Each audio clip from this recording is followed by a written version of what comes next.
नमस्कार। आज की हमारी कहानी है नालायक। बेटा, हमारा एक्सीडेंट हो गया है। मुझे ज़्यादा चोट नहीं आई, पर तेरी माँ की हालत ख़राब है। कुछ पैसों की ज़रूरत है और तेरी माँ को खून चढ़ाना है। 62 साल के माधव जी ने अपने बड़े बेटे से फ़ोन पर कहा। पापा, मैं बहुत व्यस्त हूँ। आजकल मेरा आना नहीं हो सकेगा। मुझे विदेश में नौकरी का पैकेज मिला है, तो उसी की तैयारी कर रहा हूँ। आपका भी तो यही सपना था ना, इसलिए हाथ भी तंग चल रहा है। पैसे की व्यवस्था कर लीजिए, मैं बाद में दे दूँगा, उनके बड़े इंजीनियर बेटे ने जवाब दिया। उन्होंने अपने दूसरे डॉक्टर बेटे को फ़ोन किया, पर उसने भी आने से मना कर दिया। उसे अपनी ससुराल में शादी में जाना था।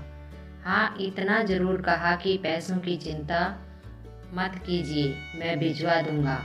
यह अलग बात है कि उसने कभी पैसे भिजवाए नहीं। उन्होंने बहुत मायूसी से फ़ोन रख दिया।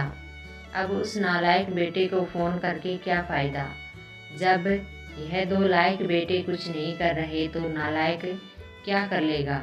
उन्होंने सोचा और बोझिल कदमों से अस्पताल में पत्नी के पास पहुँचे और ढेर हो गई। पुरानी बातें याद आने लगी। माधवराव जी स्कूल में शिक्षक थे। उनके 3 बेटे और 1 बेटी थी। बड़ा इंजीनियर और मझला डॉक्टर था। दोनों की शादी बड़े घराने में हुई थी। दोनों अपनी पत्नियों के साथ अलग अलग शहरों में रहते थे। बेटी की शादी भी उन्होंने खूब धूमधाम से की थी। सबसे छोटा बेटा पढ़ाई में ध्यान नहीं लगा पाया था। 11वीं के बाद ही उन्होंने अपनी पढ़ाई छोड़ दी और घर में रहने लगा। कहता था, मुझे नौकरी नहीं करनी, अपने माता पिता की सेवा करनी है। पर मास्टर साहब उससे बहुत नाराज रहते थे। उन्होंने उसका नाम नालायक रख दिया। दोनों बड़े भाई पिता के आज्ञाकारी थे, पर यह गलत बात पर उनसे भी बहस कर बैठता था। इसलिए माधव जी उसे पसंद नहीं करते थे। जब माधव जी रिटायर हुए तो जमा पूंजी कुछ भी नहीं थी।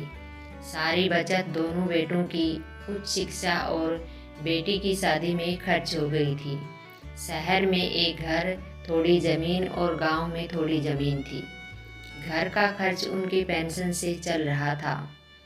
पापा पापा सुनकर तंद्रा टूटी तो देखा सामने वही नालायक खड़ा था। उन्होंने गुस्से से मुंह फेर लिया, पर उसने पापा के पैर छुए और रोते हुए बोला, पापा, आपने इस नालायक को क्यों नहीं बताया? पर मैंने भी आप लोगों पर जासूस छोड़ रखे थे। खबर मिलते ही भागा आया हूँ।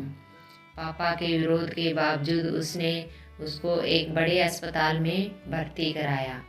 माँ का ऑपरेशन कराया, अपना खून दिया। दिन रात उसकी सेवा में लगा रहता था कि एक दिन वह गायब हो गया।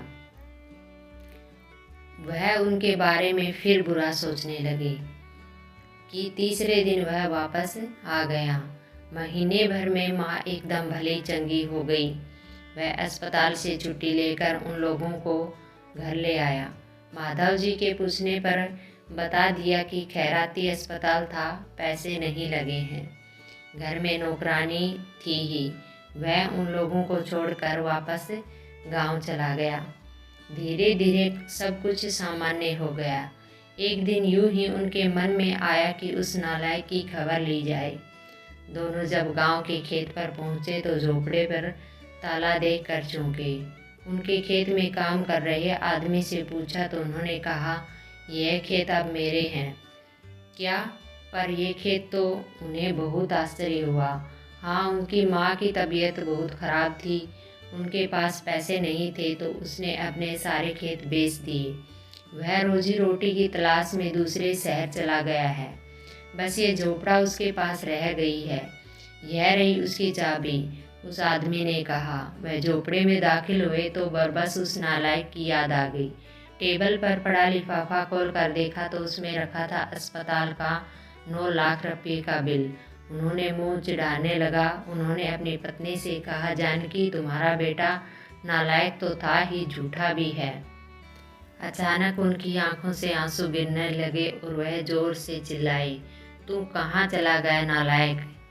अपने पापा को छोड़कर एक बार वापस आ जा, फिर मैं तुझे कहीं नहीं जाने दूंगा। उसकी पत्नी के आंसू भी बहे जा रहे थे और माधव जी को इंतजार था अपने नालायक बेटे को अपने गले लगाने का। सच में वह बहुत नालायक था।